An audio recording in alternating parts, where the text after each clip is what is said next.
एक ही नाव पर सवार हुए ब्रजभूषण शरण सिंह और अखिलेश यादव दोनों ने मिलकर योगी सरकार पर लगाए गंभीर आरोप। दरअसल अयोध्या के राम मंदिर को लेकर एक नया विवाद उत्तर प्रदेश की राजनीति में तूफान खड़ा कर रहा है। इस बार मामला सिर्फ विपक्ष के आरोपों तक सीमित नहीं है, बल्कि बीजेपी के ही कुछ बड़े नेताओं की आवाज भी इसमें जुड़ती दिखाई दे रही है। सबसे बड़ी चर्चा इस बात की है कि समाजवादी पार्टी के राष्ट्रीय अध्यक्ष अखिलेश यादव और बीजेपी के पूर्व सांसद ब्रजभूषण शरण सिंह दोनों ने अलग अलग अंदाज में राम मंदिर में दान राशि को लेकर उठ रहे सवालों पर अपनी चिंता जाहिर की है। पूरा विवाद उस समय शुरू हुआ जब राम मंदिर से जुड़े एक कर्मचारी ने कथित तौर पर दान राशि में अनियमितता के आरोप लगाए।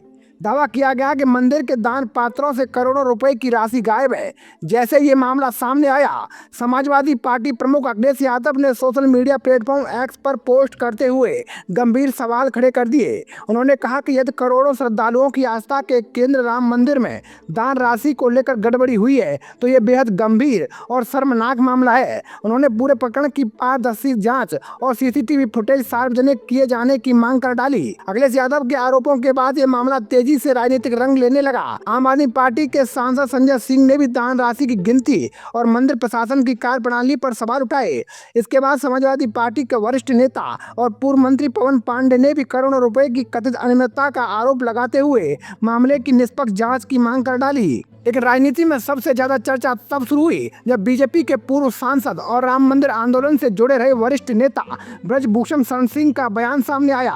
उन्होंने सीधे तौर पर किसी पर आरोप तो नहीं लगाया, लेकिन इतना जरूर कहा कि यदि वे पूरी सच्चाई बताएंगे तो विवाद खड़ा हो जाएगा। उन्होंने इशारों में कहा कि इस मामले में बहुत ताकतवर लोग जुड़े हुए हैं, समय आने पर वे सब कुछ बताएंगे। उनके इस बयान ने सियासी गलियारों में नई हलचल पैदा कर दी। ब्रजभूषण शरण सिंह का नाम राम मंदिर आंदोलन से लंबे समय से जुड़ा रहा है, यही कारण है कि उनके बयान को गंभीरता से लिया जा रहा है। वहीं बीजेपी के वरिष्ठ नेता और राम मंदिर आंदोलन के प्रमुख चेहरों में शामिल रहे विनय कटियार ने भी कहा कि राम मंदिर करोड़ों लोगों की आस्था का विषय है। यदि किसी प्रकार के आरोप लगाए जा रहे हैं तो उनकी निष्पक्ष जांच होनी चाहिए ताकि सच्चाई सामने आ सके। सोशल मीडिया पर अब तक एक अलग ही बहस छिड़ी हुई है। कुछ लोग लिख रहे हैं कि अखिलेश यादव और ब्रजभूषण शरण सिंह भले ही अलग अलग राजनीतिक दलों से आते हों, लेकिन राम मंदिर से जुड़े इस मुद्दे पर दोनों की चिंता एक जैसी दिखाई दे रही है। दोनों लोग एक ही नाव पर सवार दिखाई दे रहे हैं। कई यूजर्स का कहना है कि यदि दोनों नेता इस मामले को मजबूती से उठाते हैं तो दान राशि से जुड़े विवाद की सच्चाई सामने आ सकती है। इसी बीच ये मामला दिल्ली तक पहुंच गया।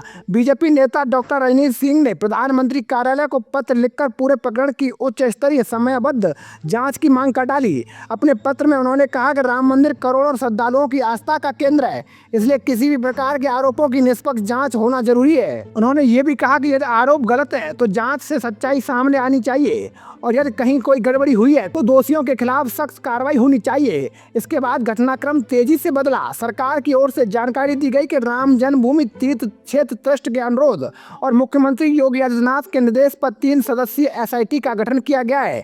यह एसआईटी मंदिर की दान राशि और दान पात्रों से जुड़े आरोपों की जाँच करेगी और अपनी रिपोर्ट शासन को सौंपेगी। इस विशेष जाँच दल में लखनऊ मंडलायुक्त विजय विश्वास पंत, पुलिस महानिरीक्षक किरण एस और वित्त विभाग के विशेष सचिव नील रतन को शामिल किया गया है। अब सभी की निगाहें इस जांच पर टिकी हुई हैं।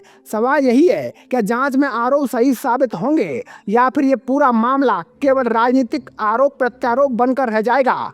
फिलहाल इतना तय है कि राम मंदिर जैसे संवेदनशील और आस्था से जुड़े विषय पर उठे सवालों ने उत्तर प्रदेश ही नहीं पूरे देश का ध्यान अपनी ओर खींच लिया है। अब जनता को इंतजार है एसआईटी की रिपोर्ट का, जो इस पूरे विवाद की असली तस्वीर सामने ला सकती है। तो दोस्तों, मैं था आपका अपना मुकेश उपाध्याय। अगर आपको हमारी जानकारी अच्छी लगी हो तो कमेंट बॉक्स में जरूर बताइएगा। जय हिंद।